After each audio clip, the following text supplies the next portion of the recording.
Hola a todos, muy buenas tardes, ¿cómo están? Hola, buenas tardes, ¿cómo está usted? Muy bien, gracias. Buenas noches. Buenas noches.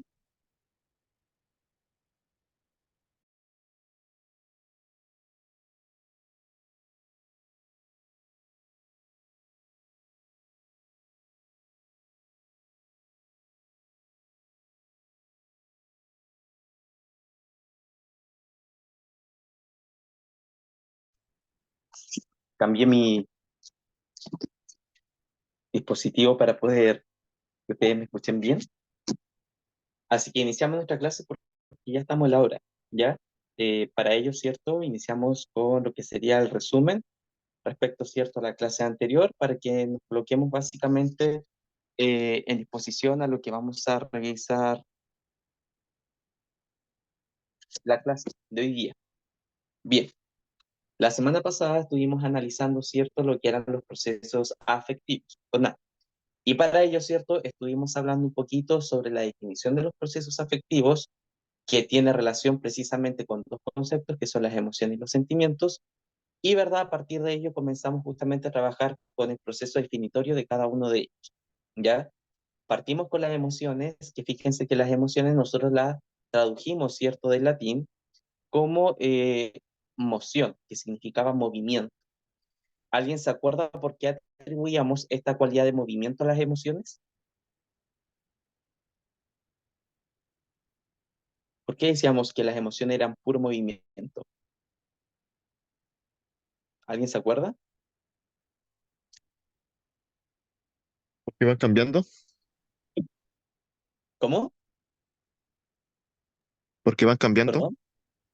Ok, sí, porque van cambiando, sí, son dinámicas, efectivamente, pero en función de qué van cambiando. ¿Se acuerdan que nosotros mencionábamos que nos acercaba y nos alejaba? ¿Respecto a qué?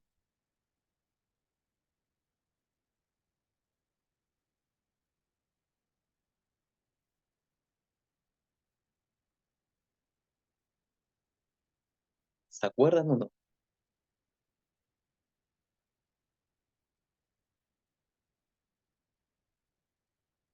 Creo que no. Ya, una de las cosas que mencionamos respecto a las emociones, ¿cierto? Es que las emociones nos acercan a aquellas cosas que resultan ser placenteras, como por ejemplo, ciertas situaciones que resultan ser agradables, o por ejemplo, donde nosotros nos sentimos bien, o por ejemplo, aquellas sensaciones, ¿cierto? De ciertos hechos, sucesos que nos mantienen básicamente bajo la idea de lo placentero. Bajo esta idea, ¿cierto? Se entiende que las emociones nos acercan, pero nos alejan, ¿cierto? Referente a situaciones que, por ejemplo, nos causan peligro o que nos pueden generar algún daño, ¿ya? Entonces, bajo esta idea, nosotros, ¿verdad?, concluimos que las emociones también tienen una función adaptativa. ¿Por qué? Porque las emociones, ¿cierto?, son en definitiva aquellas que nos permiten adaptarnos, ¿cierto?, a un medio y también, ¿cierto?, sobrevivir respecto a él. Bajo esta idea, también mencionamos que las emociones tienen ciertas cualidades, como por ejemplo, que eran breves en el tiempo, porque las emociones duran, ¿cierto?, a partir de la duración de un hecho o básicamente un estímulo, y verdad, también dijimos que las emociones se sentían muy intensas, producto cierto de que estas básicamente al producirse de manera innata, producían también cambios a nivel neuroquímico, ¿cierto? Y fisiológico en nuestro organismo, ¿ya? Por ejemplo, cuando sentimos ese cosquilleo, o cuando sentimos, por ejemplo, no sé, nerviosismo y sudamos, ¿cierto? Todo eso es parte precisamente de una reacción a consecuencia, ¿cierto?, de la generación de una emoción. A diferencia, por ejemplo, de los sentimientos. ¿Los sentimientos son innatos? ¿Sí o no? Sí, yo creo que sí. No, No. ¿No? No, no, dijimos que los sentimientos no eran innatos. Los sentimientos son todo lo contrario, ¿cierto?, a las emociones. Los son sentimientos se conscientes. generan, ¿cierto? Muy bien, se generan precisamente a partir de la conciencia de la emoción. Por lo tanto, ¿cierto? Los sentimientos resultan ser conscientes porque forman parte precisamente del pensamiento, ¿ya? Recuerden ustedes que nosotros realizamos un ejercicio donde analizamos un caso relacionado a los sentimientos cuando despedían a alguien, ¿cierto? Inmediatamente decía ahí el ejemplo que se apoderaba del temor, pero después, ¿cierto?, de pensar por qué lo habían despedido, básicamente igual el sujeto ahí como que siente algo de inferioridad, algo, ¿cierto?, de, no sé, de que siente que es injusto, ¿cierto?, la decisión que se ha tomado, etcétera, etcétera. Todas estas ideas, ¿cierto?, que emergen precisamente de un acontecimiento que marca una emoción, son, ¿verdad?, lo que nosotros denominamos como sentimiento. Ahora, a diferencia de las emociones, ¿cierto?, al ser concientizadas, los sentimientos, ¿cierto?, no se sienten de manera intensa y tampoco, ¿cierto?, son breves en el tiempo. Al contrario, al ser, ¿verdad?, concientizadas, nosotros, ¿cierto?, lo podemos reservar inclusive en una memoria a largo plazo y eso quiere decir, ¿cierto?, que puede durar con nosotros toda la vida. Pero también los sentimientos, como son conscientes, nosotros, ¿verdad?, somos capaces de desechar algunos sentimientos que tal vez, ¿cierto?, ya no nos provocan absolutamente nada o, ¿verdad?, ya no nos relacionamos con ellos. ¿Ya? Y en función de eso, nosotros dijimos que el amor incluso era un sentimiento, ¿ya? Por lo tanto, ahí tenemos, ¿cierto?, la distinción entre uno y otro. Bien, esas son dos cosas importantes que quería que recordaran respecto a la clase anterior. Estuvimos conversando más cosas, ¿cierto? Pero en sí, eso es como lo medular. Para la clase de hoy vamos a hablar un poquito sobre personalidad y vamos a ahondar precisamente sobre eh, el concepto, ¿cierto?, que se relaciona en torno a ellos. Vamos a estar revisando algunas teorías de la personalidad, pero no a modo, ¿cierto?, de que ustedes lo aprendan para la prueba, porque eso no lo van a preguntar, pero sí más o menos para que ustedes conozcan lo complicado que ha resultado durante el tiempo, ¿cierto?, poder definir qué es la personalidad y poder, ¿cierto?, categorizar a una persona a partir de ciertos criterios que la psicología en algún momento estableció como criterios de personalidad, ¿ya? Y también vamos a analizar uno de los factores que incide dentro de nuestra personalidad, que tiene que ver con la sexualidad, ¿ya? Por ello, yo le envié a Don Alcides, ¿cierto?, la semana pasada, un PDF, ¿cierto?, que es básicamente un PowerPoint, que lo pasé a PDF, para que ustedes pudieran también revisarlo, y tengo entendido, ¿cierto?, que él se lo iba a reenviar el día de hoy para que ustedes también pudieran haberlo leído de manera anticipatoria, ¿cierto?, a la clase, y pudieran evidentemente ya traer más o menos nociones respecto a lo que vamos a conversar, ¿ya? Entonces proyecto inmediatamente el material para que comencemos ya a hablar sobre este tema. Un segundo para poder proyectar.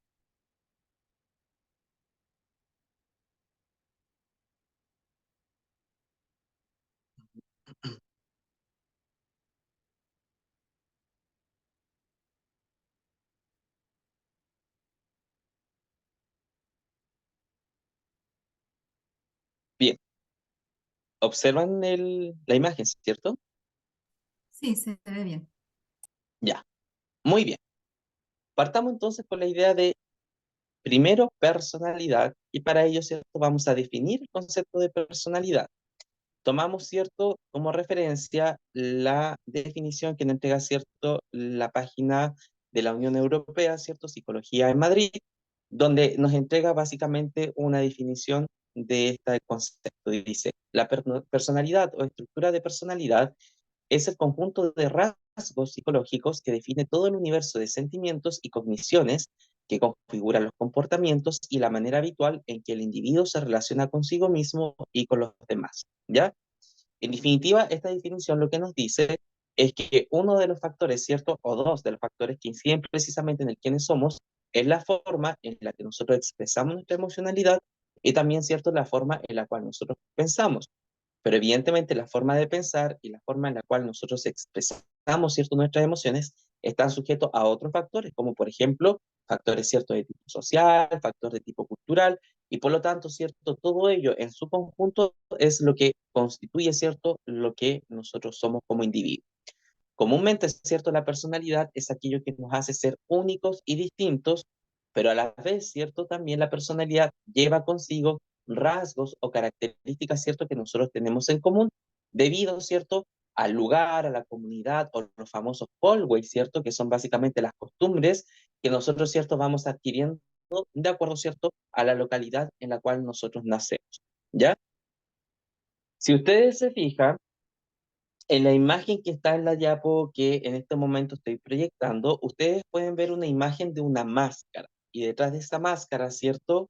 Hay una persona que parece ser estar media seria, ¿cierto? Y en la otra parte parece estar sonriendo. ¿Por qué creen ustedes que la personalidad se asocia a la imagen que está expuesta en la diapo? ¿Qué quiere decir esa imagen? Yo creo que quiere decir, como estamos viendo, tiene dos personalidades. Puede tener una personalidad seria, de tristeza, o también puede tener una personalidad de una cara alegre. O sea, ella puede ser una persona muy alegre, pero tiene una otra personalidad que es oculta. Ah, muy bien, por ahí va. Por ahí va, ¿cierto? La explicación. Una personalidad oculta.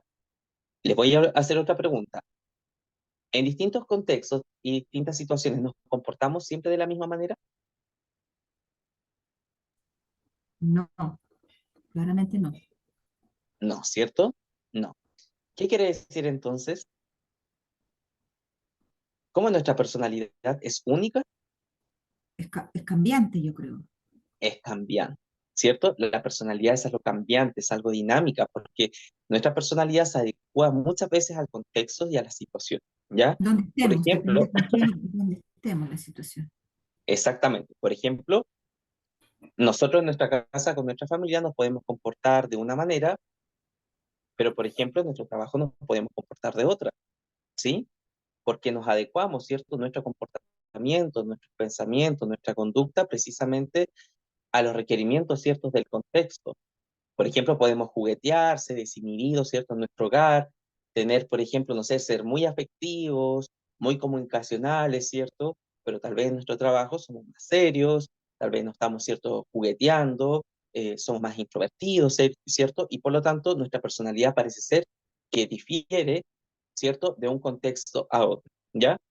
Fíjense que esta idea de personalidad y la idea, ¿cierto?, de la máscara es una idea que se remite hace mucho tiempo atrás y básicamente los griegos lo utilizaban, las máscaras, para poder justamente dar a entender las distintas formas o las distintas caretas, ¿cierto?, que nosotros poseemos en ciertas circunstancias o situaciones. Por eso, el concepto de personalidad es un concepto, ¿cierto?, que viene del teatro antiguo, que se traduce como prosopón, y eso significa básicamente algo oculto que está tras una máscara, ¿ya? Ahora, piensen ustedes, si hablamos de que una persona puede tener diversas personalidades de acuerdo a un contexto, ¿cierto? O una situación, piensen ahora ustedes en todas las personas que existen en el mundo. ¿Es posible tal vez categorizar las personalidades? ¿Es posible poder entender cada personalidad de cada persona? Yo creo que no creo que sea, o sea, puede ser un poco difícil, pero también lo que yo pienso es que para saber las personalidades de las personas en el mundo en general, en el día a día, de repente va mucho en la manera de ver a la persona, porque al ver una persona, la cara, el rostro, uno entiende al tiro o cuando es cambiante o cuando no, creo Ok, yo. sí, muy bien, pero ¿cómo podemos hacer un estudio de la personalidad? Es sumamente complejo. Si usted lo piensa, es muy difícil, porque para poder estudiar la personalidad de un sujeto hay que ir más allá, ¿cierto?, de lo que uno puede visualizar, porque tal vez, y puede pasar, ¿cierto?, porque inclusive hay enfermedades de carácter psicológica que suele mostrarse, por ejemplo, una persona de una manera, pero está pensando por dentro, ¿cierto?, de otra distinta. Entonces es muy complejo poder comprender a una persona desde el punto de vista de su personalidad, lo que refleja versus, ¿cierto?, lo que está sintiendo por dentro. Es muy difícil. Habría Para que los convivir psicólogos, con esa ¿cierto?, persona, conocerla. conocerla, ¿sí? Porque si usted, por ejemplo, dice, no, es que yo a esa persona la conozco bien y de repente la decepcionó, entonces quiere decir que no la conocía tan bien. Claro. Entonces, poder identificar una personalidad, poder estudiarla, es sumamente difícil y para los psicólogos, ¿cierto?, que han intentado poder comprender qué es o cuál es la personalidad de un sujeto, ¿cierto?, básicamente le ha causado un dolor de cabeza. Entonces ellos partieron por lo simple, entender básicamente cómo se estructuraba la personalidad y a partir, ¿cierto?, de su estructura poder explicar qué es lo que tenían que estudiar en específico para poder comprender a un sujeto. Y fíjese que ellos determinaron que la personalidad está conformada por dos grandes estructuras. Una, ¿cierto?, un componente de tipo biológico que se denomina, ¿cierto?, temperamento, y otro componente, ¿cierto?, que se denomina carácter, que es un componente de tipo social, ¿ya? Fíjense que el componente de tipo biológico tiene por característica, ¿cierto?, el ser innata y, ¿verdad?, estar presente durante toda la vida porque el temperamento es algo, ¿cierto?, de tipo genético, es decir, el temperamento es aquello que nosotros heredamos de nuestros progenitores, ¿ya? Eso quiere decir que hay una parte de la personalidad de nuestros progenitores que se han ido, ¿cierto?, traspasando de generación en generación y que es parte de nosotros. Y por otra parte, ¿cierto?, tenemos esa parte de la personalidad que es aprendida, adquirida, que resulta ser social, que nosotros denominamos carácter, que tiene por características el ser adquiridas y el ser, ¿cierto?, dinámicas. ¿Qué quiere decir? Que este tipo de personalidad se adquiere a medida que nosotros vamos creciendo y nos vamos vinculando con el medio y que evidentemente resulta ser dinámica, porque fíjense que los medios también cambian. Nosotros, por ejemplo, podemos vivir en un lugar determinado en la infancia, pero no podemos cambiar de casa, ¿cierto?, de lugar de residencia en el futuro, y por lo tanto, ¿cierto?, vamos cambiando aspectos, ¿cierto?, de nuestra personalidad a partir precisamente de nuestro entorno. Inclusive, si nosotros cambiamos de grupo de amistades, precisamente nuestra personalidad también se va adaptando precisamente a las nuevas relaciones, ¿cierto?, que tengamos. Bien, frente a estas ideas, ¿qué creen ustedes? ¿Nuestra personalidad se configura más por la parte genética o por la parte que nosotros vamos aprendiendo? Si tuviéramos que definir nuestra personalidad, ¿qué creen ustedes? ¿Nuestra personalidad es heredada o la personalidad que nosotros tenemos es una personalidad que en su mayoría se construye a partir del entorno, de lo que vamos aprendiendo?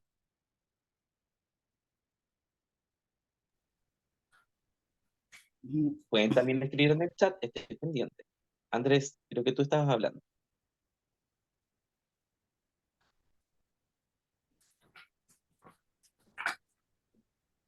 ¿no?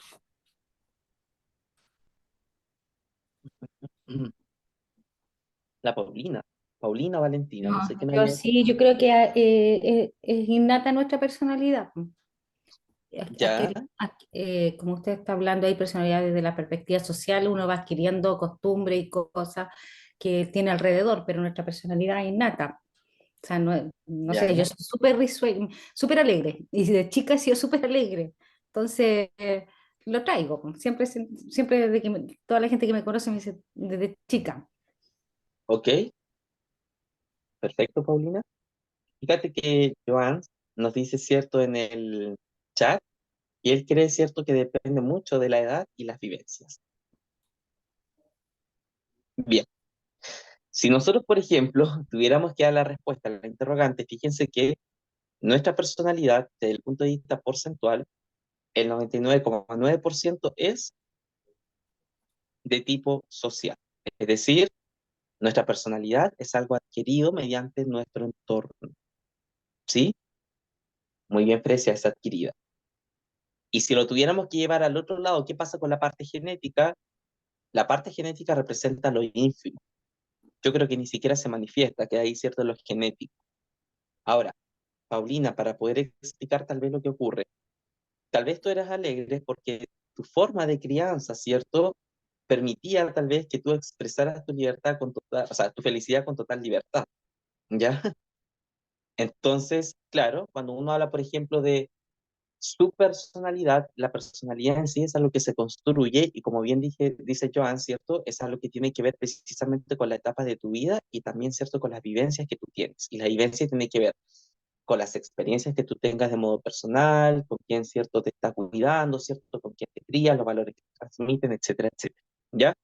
Por lo tanto, fíjense que la personalidad es algo adquirido, es algo cierto que nosotros aprendemos.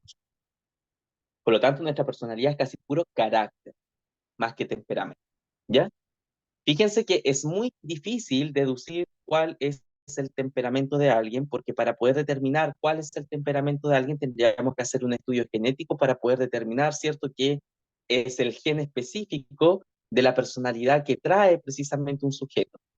Pero yo siempre le digo a todos mis estudiantes, una forma muy sencilla de poder determinar como la perspectiva genética, no es algo, ¿verdad?, que esté científicamente comprobado, pero uno lo puede determinar así, es básicamente entender cómo se desarrolla un grupo familiar. Ustedes, por ejemplo, categorizan a la familia a partir si son familias alegres, simpáticas, cierto, pesadas, si son serias, qué sé yo. Porque parece ser que los grupos familiares como que tienen algo en común, ¿ya? Y ese algo común, para mí, ¿cierto? Es algo que demuestra más o menos cómo podría ser su temperamento, ¿ya? En el caso, por ejemplo, de lo que nosotros denominamos como la personalidad de tipo social, la adquirida o el carácter, ¿cierto? Que es aquello que se aprende, nosotros, ¿cierto? Podemos ver cómo las personalidades cambian. Si ustedes se fijan a su alrededor, ya, ¿cierto? A una edad adulta que uno ya ha tenido bastantes amigos, se ha dado cuenta, por ejemplo, los cambios de comportamiento que han tenido sus amigos desde la infancia, ¿cierto? A la etapa adulta. Hay algunos que, por ejemplo, cambian su forma de ser, de hablar, de pensar, porque tal vez se fueron a otro lugar, adquirieron un estatus socioeconómico, ¿cierto? Tuvieron una calidad de estudio diferente, etcétera, etcétera. Y su forma de ver, ¿cierto?, el mundo y desenvolverse en él cambia, ¿cierto?, a lo que ustedes pudieron haber conocido antes. Escuchemos el ejemplo que está expuesto acá para que ustedes puedan entender cómo supuestamente esta personalidad que resulta ser aprendida también resulta, ¿cierto?, ser dinámica. Emilia era una estudiante muy desordenada en la sala de clases. Sus profesores tomaron la decisión de cambiarla de curso para que su actitud rebelde cambiara. Al tiempo de haberla cambiado a un curso con comportamiento excelente, se dieron cuenta que Emilia ya no desobedecía con la misma recurrencia que antes. Pregunta para ustedes, tras este análisis de caso, ¿qué ocurrió con la Emilia? ¿Qué pasó con su Cambió por su personalidad? entorno. Cambió por su Muy entorno. bien, cambiamos su entorno. Si la Emilia se portaba mal, Adquirió una personalidad distinta. muy bien, Joan. Fíjense que lo único que tuvimos que hacer con la Emilia fue cambiarle su entorno. Le cambiamos su entorno y a la Emilia no le quedó otra cosa que adaptarse a ese nuevo entorno. Y eso produjo un cambio de qué? De su personalidad. Se adaptó, ¿cierto?, al medio. ¿Ya? Por lo tanto, ahí entendemos, ¿cierto?, cómo funciona básicamente esta idea de la personalidad adquirida. Bien, como yo les mencionaba antes, la personalidad es algo que se puede construir desde el punto de vista, ¿cierto?, de la progresión, es decir, a través de las diferentes etapas del desarrollo. Cuando nosotros vamos adquiriendo ciertos rasgos de personalidad que se aprende, eso, ¿verdad?, tiene un nombre que se llama básicamente el desarrollo de la personalidad por enculturación, ¿ya? Que es lo que ustedes están viendo acá. En resumidas cuentas, muy bien, Fresia, muy bien, Fresia. Me llegó recién tu mensaje, pero lo leí. Está bien tu respuesta. En resumidas cuentas, ¿cierto? Para no leer esto, ¿cierto?, en detalle, tenemos que entender que nosotros cuando nacemos, ¿cierto? Nacemos, como dice Aristóteles, bajo la idea de una tabula rasa, una pizarra en blanco. No tenemos conocimiento, ¿cierto?, de reglas, de normas, del sentido de bien, del sentido de mal, de absolutamente nada. Nosotros vemos el mundo, ¿cierto?, a medida que vamos creciendo y vamos formando parte de nuestra niñez. El mundo, ¿cierto?, lo vemos bajo el criterio de nuestra creatividad y nuestra imaginación basado netamente en el juego, ¿ya? Los niños, ¿cierto?, crean su mundo de fantasía y creen que la vida, ¿cierto?, es súper relax y qué sé yo. Pero evidentemente tenemos que madurar. Y la etapa de maduración, ¿cierto?, la hace una institución que tiene que ver precisamente con aquellos que nos rige, ¿cierto?, nuestro comportamiento en la primera etapa de nuestra vida, que es nuestra familia. La familia es la primera, ¿cierto?, que nos empieza a enseñar precisamente cuáles son los patrones de comportamiento esperables, ¿cierto?, para que ese niño posteriormente se pueda desenvolver en la sociedad. ¿Y qué es lo primero que le enseñan los papás a los niños? ¿Qué cosa es buena y qué cosa es mala? ¿Cierto? Si el niño mete los dedos en el interruptor, ¿qué dice usted? Eso es malo, ¿cierto? Porque te puede accidentar. Si el niño, por ejemplo, no quiere compartir su juguete, usted le llama la atención, ¿cierto? Porque lo que está fomentando es un valor, ¿cierto? Que resulta ser la solidaridad, ¿cierto? Bien, de esta manera estamos enseñando, ¿cierto? A un individuo a poder comportarse, a poder, ¿verdad?, desenvolverse junto con la sociedad y le estamos enseñando patrones de comportamiento basados, ¿cierto?, en normas. Bien, esas normas, ¿cierto?, ya se adquieren en una etapa que en este caso sería, por ejemplo, la pubertad, la adolescencia, ¿cierto? Donde aquí lo que hace, ¿cierto?, el niño es básicamente tomar esas normas y comenzar a jugar, ¿cierto?, con los límites de ella, para ver precisamente cuáles son las cosas que yo puedo hacer, cuáles no, y cuáles son las consecuencias que puede traer el no seguir precisamente estas reglas. Y eso se llama, ¿cierto?, aprendizaje por enculturación, cuando yo tomo precisamente las reglas y comienzo, ¿verdad?, a probar los límites de ellas, ¿ya? Ahora, usted dirá, ¿y qué sentido tiene esto? Bueno, tiene un sentido bastante importante, porque esto permite, ¿cierto?, que posteriormente, en una etapa, ¿cierto?, de madurez, que ya hablamos en etapa, ¿cierto?, de adultez, 18 en adelante, evidentemente ese sujeto sepa cuál es la función, ¿cierto?, de una regla y la pueda llevar, ¿cierto?, a la práctica.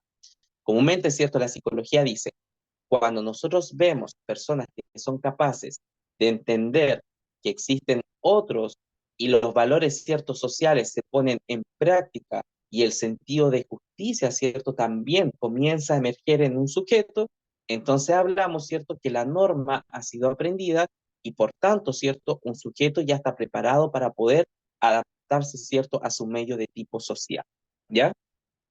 Todo esto, ¿cierto?, que es el aprender lo bueno, lo malo, las reglas, ¿cierto?, que las propias instituciones van fortaleciendo a medida que nosotros vamos creciendo, también es un proceso precisamente de la configuración de la identidad, ¿ya?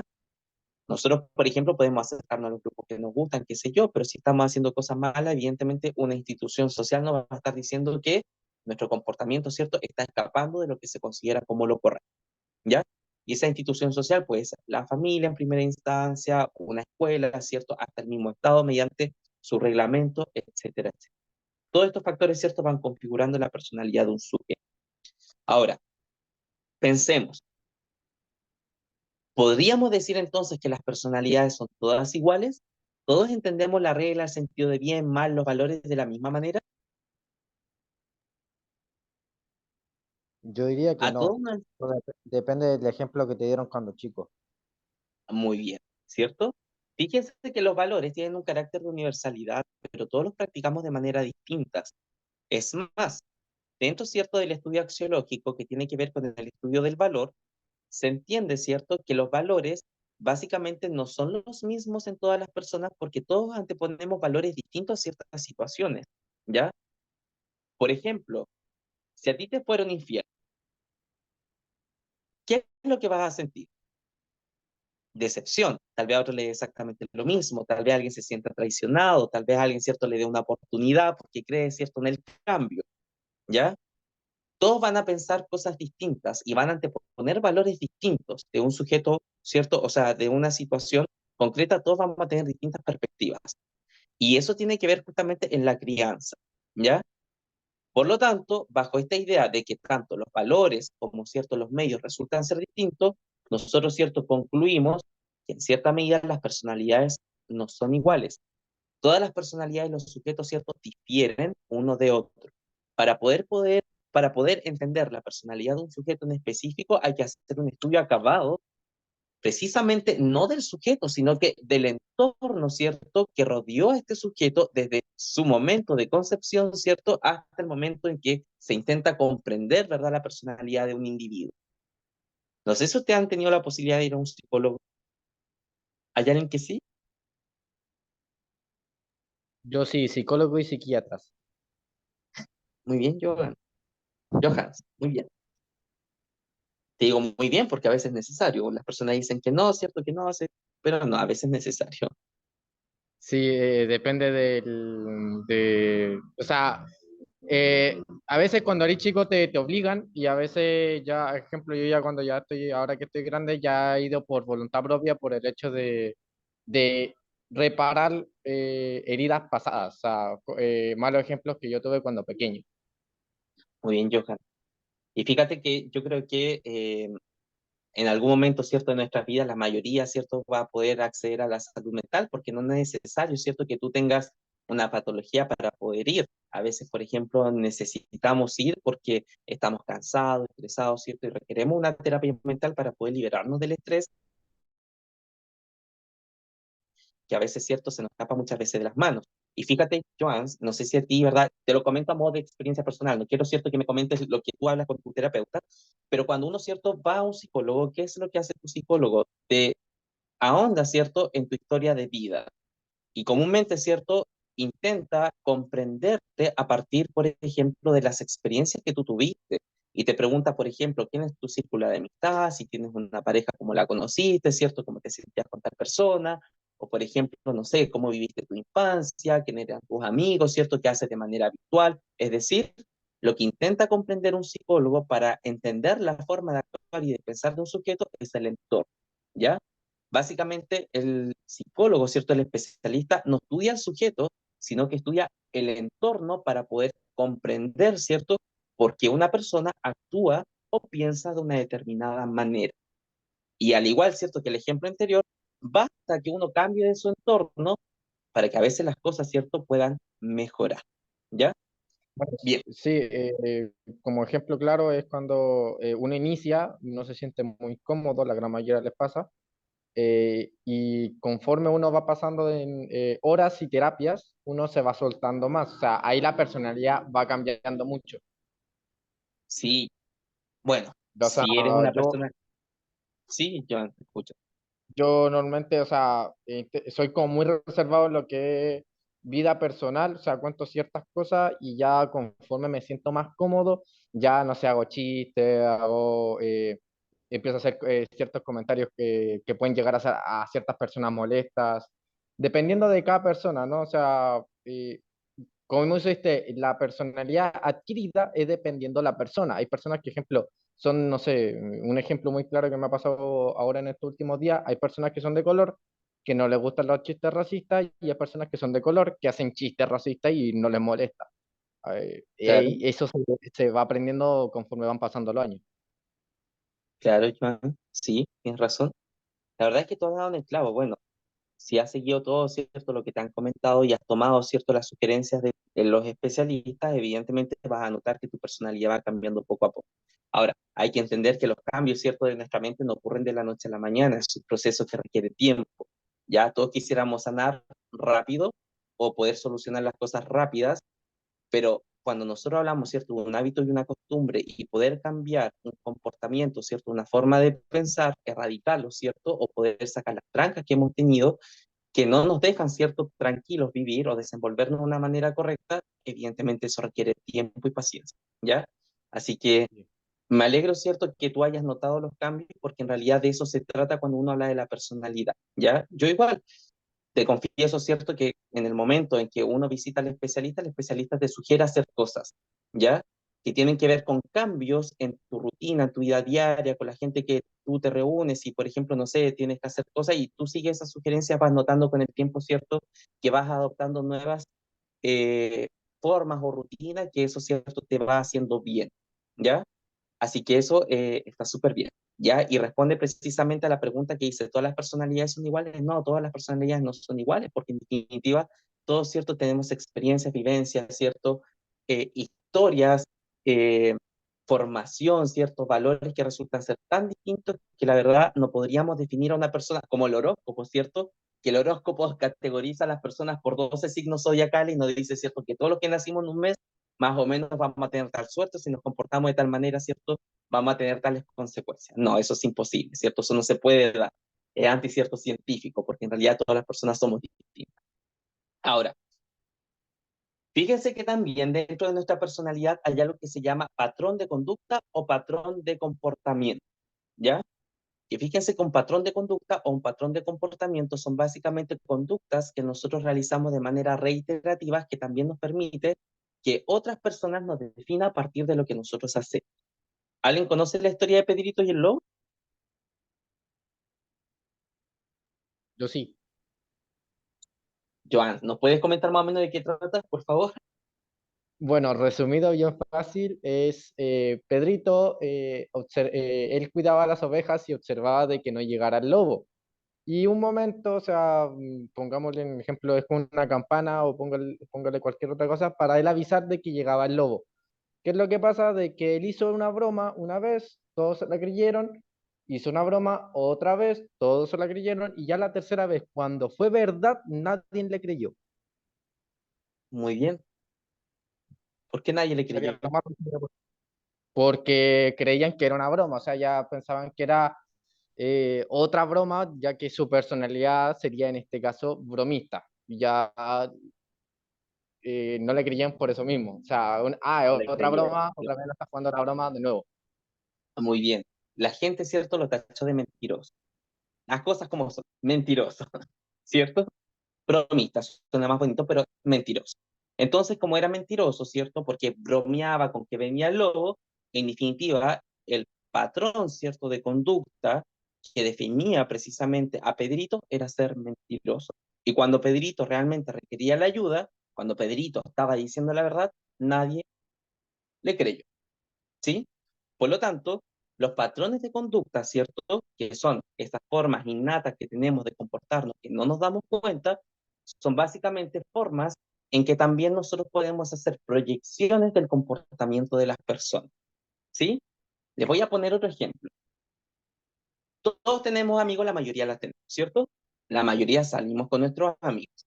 Siempre hay un amigo que dice, oh, no traje la billetera. Ya no importa, yo te pago, le dice, ¿cierto? Ya no importa, para la otra pagáis tú. Hay una segunda vez, oh, no traje plata, no ando con efectivo. Ya no importa, te pagamos nosotros, ¿cierto? Ya. La tercera, exactamente lo mismo, una excusa para no pagar. ¿Qué es lo que pensamos nosotros de ese amigo? Qué manito guagua a los chilenos. Muy bien. Cuando haya una próxima salida, ¿le vamos a querer pagar o nos vamos a cerciorar de que no vaya o que lleve dinero para pagar? Y obviamente a que no vaya o que lleve dinero. Muy bien. ¿Por qué? Porque nosotros ya predecimos, vamos a invitar a este, ya, pero es que nunca paga. Ya hagamos lo siguiente, cada cual paga lo suyo, o no sé, llevémoslo a un cajero automático para que saque la plata. ¿Ya? Ok. Predecimos, ¿cierto?, lo que puede suceder a través, ¿cierto?, de las conductas reiterativas de esa persona. ¿Ya? Y eso se llama patrón de comportamiento o patrón de conducta. Y eso nos permite básicamente predecir, ¿cierto?, conductas futuras en un sujeto. ¿Bien? ¿Cómo vamos hasta acá? Bien, mal, Yo, más o menos. bien, yo estoy entendiendo. Perfecto. ¿Y el resto del curso? Sí, todo También. bien. Muy bien. Hagamos un pequeño resumen, ¿cierto?, de los puntos que hemos abordado hasta el momento. Y para ello me van a responder sí o no. ¿Ya? En vez de verdadero o falso, sí o no. Bien. La personalidad está determinada por factores como, por ejemplo, las emociones y el cómo pensamos. ¿Sí o no? Mm, yo no concuerdo. Vuelvo al principio. Ahí está la definición donde aparece eso. La personalidad está determinada por emociones y la forma en que pensamos, sí o no.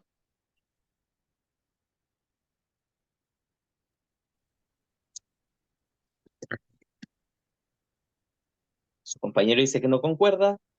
No sé si opinan lo mismo o no, sí o no.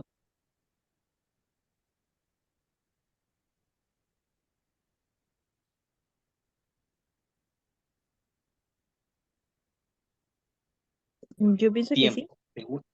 Según la definición, sí. Ya, sí. Bien, vamos con otra pregunta. ¿La personalidad está estructurada a partir del carácter y el temperamento? ¿Sí o no? Sí, Sí, Sí, muy bastante. bien. Lo que prevalece dentro de nuestra personalidad es el temperamento. No, No, No, yo creo que el carácter. Es el carácter, ¿cierto? El carácter es dinámico, es cambiante. Mm, yo creo que sí, sí, o sea, Sí, depende, lo vas cam- adquiriendo con el tiempo. ambiente. por el entorno Muy bien, social. muy bien, excelente.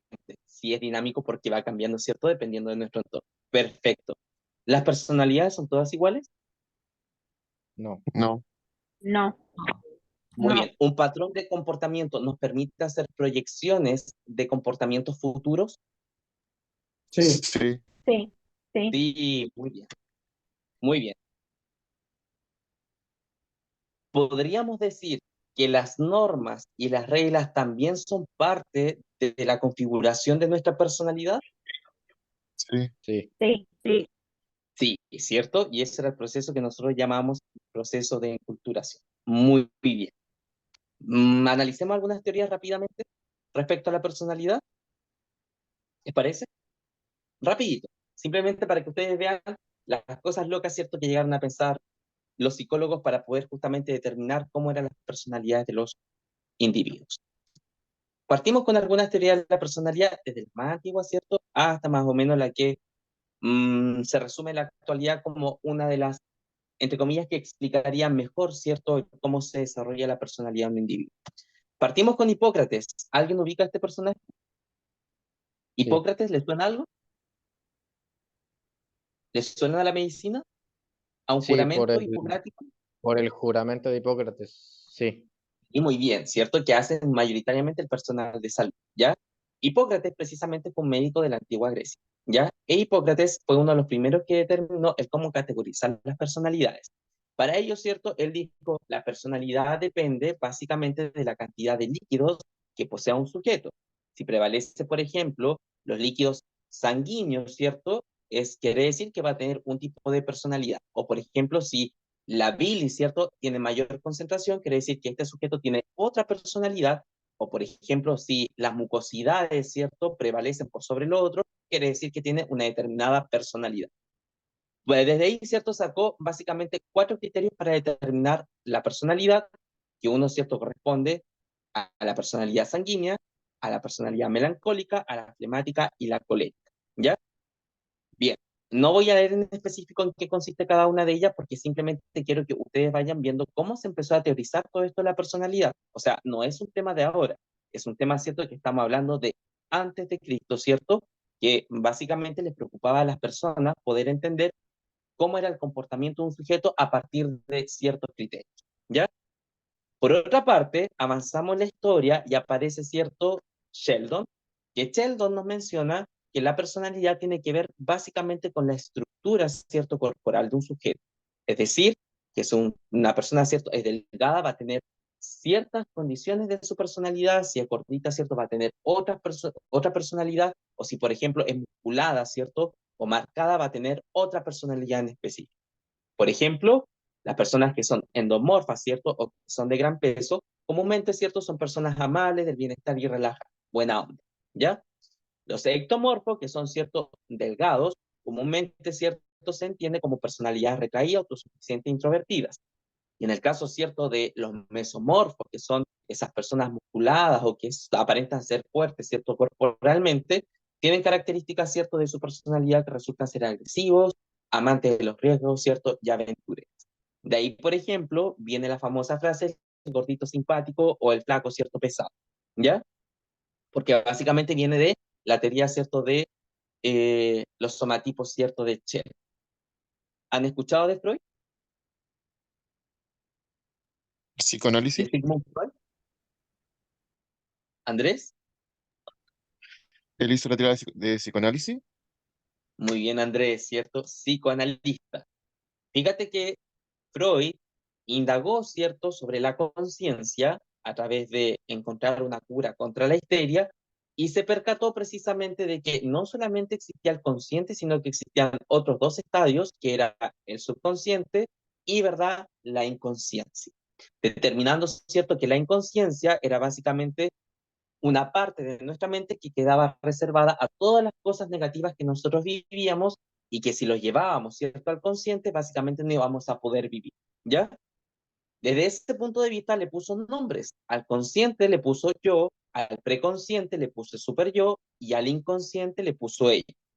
Y él dijo, todas las personas que viven bajo, ¿cierto?, su conciencia, que es el yo, son personas que comúnmente tienen características de ser racionales. Son personas como aterrizadas, ¿cierto?, conscientes, son personas que viven la realidad.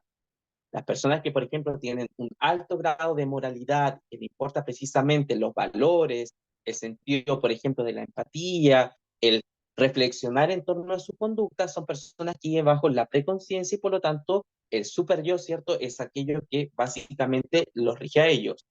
Pero por otra parte tenemos a personas que son más efusivas, ¿cierto?, que no son capaces de controlar, son más emocionales, ¿cierto?, son más de conductas innatas, ellas están regidas por el ley, que sería básicamente bajo su inconsciencia, ¿ya? Y él determinó que las personalidades se podían justamente clasificar en yo, super yo y él, ¿ya? Bien, ahí, ¿verdad?, aparece una imagen que ustedes pueden tal vez leer, donde se menciona en específico cómo actuaría precisamente un pequeño cerebro si estuviera, ¿cierto?, regido bajo los parámetros del yo, del super yo y el yo, ¿cierto?, totalmente solucionado y su vida arreglada, frente, ¿cierto?, a que el ex anda con otra persona, dice que ya, ¿cierto?, no es tema porque es algo que está superado. El super yo se quiere convencer, ¿cierto?, de que está superado y se intenta convencer, ¿cierto?, de que tiene que autovalidarse a sí mismo. Mientras que el ello, ¿cierto?, ahí con un cuchillo en mano, de manera innata, ¿cierto?, dice que los odia y que ojalá se mueran porque en realidad es un tema que todavía no puede resolver, ¿ya? De esa manera, ¿cierto?, se ilustra de una manera más eh, caricaturesca, ¿cierto?, lo que sería el yo, el ello y el super, ¿ya? ¿Y cuál es la teoría que nosotros consideramos hoy día como una teoría más completa, que más o menos nos da a entender cómo se configura una personalidad? El cuadro, ¿cierto?, que nos presenta Erik Erikson, ¿ya? Este psicólogo nos menciona que la personalidad es algo que se construye en todas las etapas de nuestra vida y que no la podemos clasificar, por ejemplo, por una edad determinada, sino que desde que nosotros nacemos, ¿cierto?, hasta nuestra etapa madura, nosotros vamos resolviendo ciertos conflictos que al momento de superarlos nos hace, ¿cierto?, madurar, configurar nuestra personalidad y adquirir un valor, ¿ya? Por ejemplo, él dice, de los 0 a los 2 años, ¿cierto?, se desarrolla la confianza, que está muy asociado, por ejemplo, al apego, ¿ya? De los 2 a los 4, ¿cierto?, se debería desarrollar la autonomía, es decir, cuando nosotros vemos niños caminando, ¿cierto?, cuando vemos niños que, por ejemplo, están aprendiendo a ir al baño, claro, desarrollan el sentido de ser autónomos, porque se autovalen por sí mismos. Ahora, ¿qué pasa, por ejemplo, si no desarrolla la autonomía porque hay algo, ¿cierto?, que causó de que no pudiera ir al baño, que no pudiera caminar? Genera, ¿cierto?, un antivalor o un disvalor que nosotros llamamos vergüenza en esta etapa, ¿ya? Que al generarse un disvalor se genera, ¿cierto?, un nudo crítico, es decir, que básicamente hay algo que aunque el sujeto vaya creciendo, posteriormente tiene que resolver porque eso va a quedar, ¿cierto?, en su cabecita, en su mente, como algo, ¿cierto?, que no ha podido superar. Y así, ¿cierto?, vamos viendo que de los 4 a las 6, ¿cierto?, la iniciativa, 6-12 la curiosidad, adolescencia, la identidad versus, ¿cierto?, la difusión, que tiene que ver, ¿cierto?, con la confusión, con no lograr en esta etapa de la adolescencia autodefinirse. En la juventud, ¿cierto?, la intimidad, que tiene que ver, ¿cierto?, con relacionarme con el otro o, por ejemplo, con una pareja. En la adultez, ¿cierto?, el querer generar, progresar, ¿cierto?, rendir frutos. Y en la etapa de madurez, ¿cierto?, el alcanzar la integridad, que la integridad se alcanza básicamente considerando todas las etapas anteriores, cuando yo he podido, ¿cierto?, superar todas las etapas. Fíjense que dentro de este mundo de los adultos, porque yo les voy a confesar algo, yo no le hago solamente clase a ustedes adultos, también trabajo fuera de otra institución, que también ellos, ¿cierto?, de manera presencial, ellos asisten a clases, y yo me he fijado que existen personas que tienen hasta 80 años que van a clases. Y ellos me han confesado, me dicen, es que es algo cierto que yo he tenido que resolver en mi vida para poder estar tranquilo, tranquila. Si ustedes piensan, claro, tiene que ver con esta teoría. porque hay un nudo, ¿cierto?, que no se alcanzó a desarrollar, que se da aproximadamente, según la teoría de Erickson, ¿cierto?, con la etapa de los 4 a los 6 años, con la iniciativa, ¿cierto?, el poder justamente generar a partir de su propio conocimiento. Por lo tanto, desde ese punto de vista, ¿cierto?, se entiende que hay un nudo traumático ahí que hay que resolver, y por eso, ¿cierto?, en las etapas maduras buscan terminar sus estudios porque es algo que tienen que resolver, algo, ¿cierto?, que tienen que superar. Bien, pero nos vamos a detener en el punto número 5, en la etapa de la adolescencia, en la identidad, porque una de las cosas que yo les mencioné es que la sexualidad también, ¿cierto?, nos marca a nosotros desde el punto de vista de quiénes somos. ¿Ustedes consideran que la sexualidad nos define a nosotros como sujetos y se hace parte de nuestra personalidad?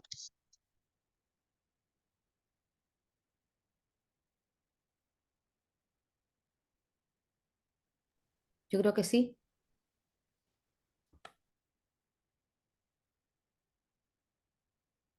¿Por qué?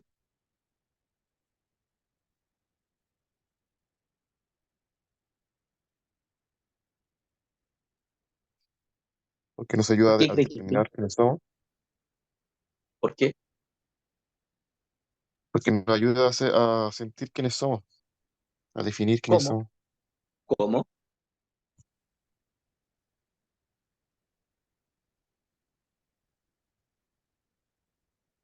No sé, tomando un rol. Muy bien, muy bien, muy bien. Fíjense ustedes, cuando nosotros somos niños, a nosotros no nos importa nuestra sexualidad porque en realidad no es algo cierto de lo cual nosotros estemos preocupados. Cuando somos niños, ¿qué nos importa? Hasta más o menos los 4 años. Jugar. Jugar. Jugar, divertirse, pasarlo bien. Jugar, divertirse. ¿Le importa, por ejemplo, un hombre, una mujer? No, no está ni ahí con eso. ¿Cierto? Es más, a usted lo visten. A usted lo visten. A usted le designan cosas como un color, si tiene que utilizar el pelo largo o corto, ¿cierto? Los juguetes. Usted cuando tiene 4 años quiere jugar con cualquier cuestión. Si quiere jugar con lavar, juega con lavar. Si quiere jugar con un camión, juega con un camión, ¿cierto? Bien. ¿Cuándo la sexualidad se comienza a ser presente? Y marca algo importante para nosotros. Cuando nosotros nos empezamos a definir sexualmente. Y es importantísimo porque ya, por ejemplo, nosotros tomamos decisiones desde otra perspectiva que tiene que ver con el placer y con el deseo sexual. Y nos empezamos a definir desde un punto de vista del sexo y del género, que eso es importantísimo posteriormente para nuestro desarrollo y se hace parte de nuestra personalidad. Fíjense que la sexualidad, como dice, ¿cierto? Acá, en esta, ¿cierto? Diapo que ustedes están visualizando, marca un rol importantísimo en determinar quiénes somos, porque es como una etapa que ya determina desde ahí, desde la adolescencia, ¿cierto? Hasta nuestro futuro, el quiénes vamos a ser nosotros y cómo nos vamos a resolver, ¿sí? Por ejemplo, el estar con alguien, el tener relaciones sexuales con alguien, el vestirte, ¿cierto? O el cumplir un rol, está muy determinado a partir, ¿cierto?, de nuestra sexualidad. Por lo tanto, es un componente crucial, ¿cierto?, en nuestra vida y por lo tanto, ¿cierto?, se hace importantísimo también dentro de quienes somos por nuestra personalidad. Ahora, fíjense que el MinSal, ¿cierto?, a través de la OMS, que es la Organización Mundial de la Salud, toma, ¿cierto?, como referente esta, y define la sexualidad como algo, ¿cierto?, que hasta resulta ser incomprensible. Dice, la sexualidad constituye una dimensión integral en las personas, que está presente desde el momento, desde nuestra concepción hasta nuestra muerte. Es decir, nosotros cuando nacemos ya nacemos, ¿cierto?, con una sexualidad. Dice, en esta construcción social, histórica y cultural, y es una dimensión de los seres humanos inseparable de su ser y su existir. Es decir, nadie puede decir, es que yo no quiero, ¿cierto?, hablar de esto de sexualidad, yo no quiero, ¿cierto?, vivenciar la sexualidad porque es algo que nosotros nos cogemos, nacemos con aquello. Y es algo cierto que no lo podemos separar de nuestro ser. Es como que sacáramos, no sé, un genital, ¿qué? ¿Cierto? ¿Quiénes somos? Perdemos parte de una identidad. Dice, tiene un reconocido papel protagónico en el proceso de la organización de nuestra identidad y también de establecer vínculos, ¿ya? Desde esta perspectiva se entiende, ¿cierto?, que la sexualidad resulta ser bastante compleja, porque la sexualidad no es solamente un genital, la sexualidad es básicamente una serie de dimensiones que nosotros tenemos que aprender. Y estas dimensiones de la sexualidad son 4. La dimensión biológica, la dimensión psicológica, la dimensión sociocultural y la dimensión ética filosófica, ¿ya? Es decir, la sexualidad es mucho más compleja de lo que nosotros podemos imaginar. Y hoy día es mucho más difícil, ¿cierto?, poder entender, sobre todo la dimensión psicológica de la sexualidad, porque hoy día, ¿cierto?, estamos en un mundo que resulta ser más diverso, ¿ya? Pero afortunadamente para ustedes, como lo evalúan con el antiguo currículum, ¿cierto?, hay que tomar nociones y concepciones antiguas de la sexualidad, porque evidentemente es lo que le van a evaluar. Analicemos la dimensión psicológica porque nos quedan 5 minutos, así que podemos hacer. ¿Les parece? Es súper cortito. Bien. La dimensión psicológica está orientada a entender el sexo. Y todos nacemos con un sexo de tipo biológico que se define como hombre y como mujer, ¿sí? Las diferencias que se dan entre hombre y mujer tienen que ver con cuestiones de tipo anatómicas y con cuestiones, ¿cierto?, que se relacionan con órganos que son específicos de un sexo que otro, ¿verdad?, no posee. Que tiene que ver con categoría cromosómica, genital, gonádica, gamética, ¿cierto?, hormonal, y los órganos sexuales, ¿cierto?, de tipo interno, que aquellos que no se ven, ¿cierto?, que tenemos en nuestro interior. Partamos con la diferencia cromosómica. ¿Alguien había escuchado de que los hombres estaban determinados por los genes XY y las mujeres por los genes XX? ¿Habían escuchado eso? Sí, yo había escuchado. Ya, ¿qué escucho de eso en específico?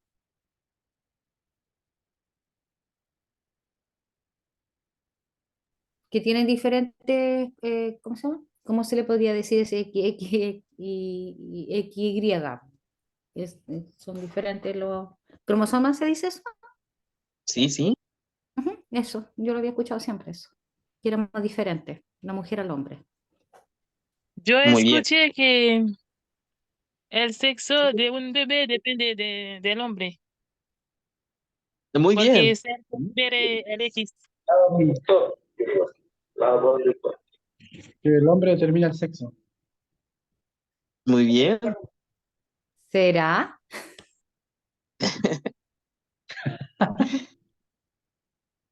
La verdad es que sí. La verdad es que sí. El hombre es quien determina el sexo, ¿ya? Sí, Y pues les voy a naturales lo explicar. vemos. Lo voy a explicar por qué.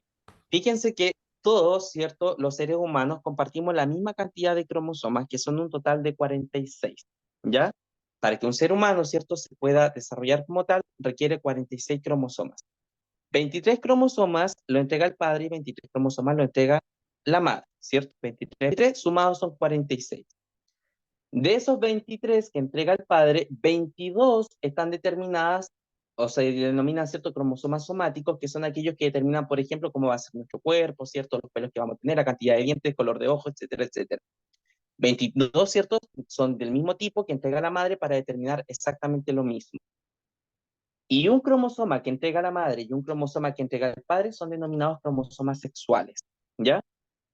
¿Por qué tienen XXXY? Porque los cromosomas sexuales tienen forma de estas letras, ¿ya?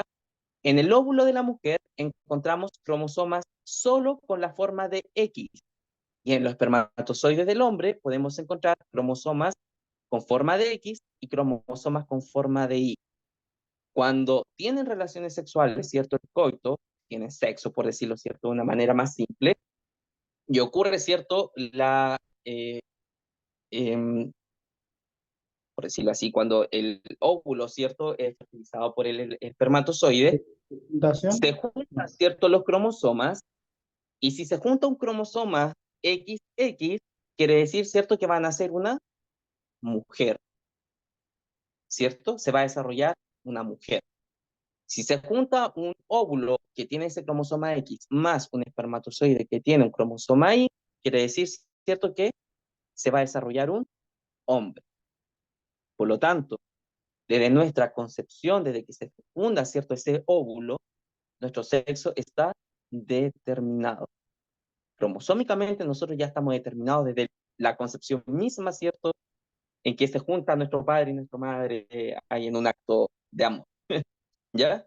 Por eso entonces nosotros decimos que la mujer, ¿cierto? Tiene estos cromosomas XX y los hombres estos cromosomas XY. Por lo demás, también hay diferencias que son evidentes. Genital, la mujer tiene vagina, el hombre tiene pene. Gonádico, ¿cierto? La mujer tiene ovarios, los hombres tienen testículos. Gametos, la mujer tiene óvulos, ¿cierto? Ovocitos, los hombres tienen espermatozoides.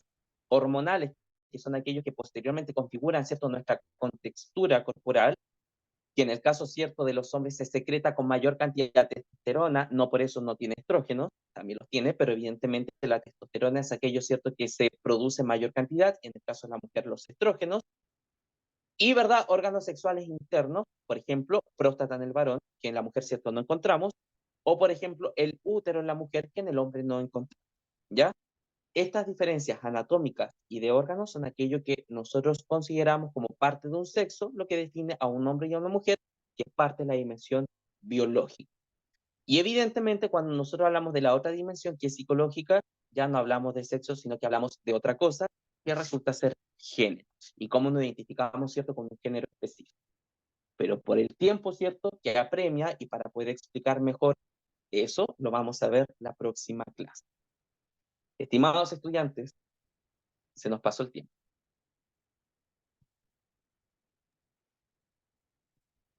Así que ya la próxima clase, ¿cierto?, continuamos con lo que sería las otras dimensiones.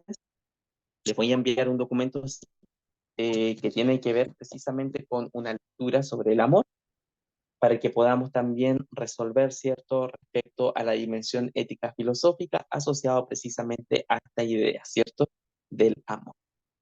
Que estén muy bien. Nos vemos la próxima semana. Gracias. Chao, Muchas Chao, gracias. chao. Muchas gracias, que esté Hasta bien. luego, Que gracias. esté Igual bien. ustedes. Chao, chao. Chao, chao.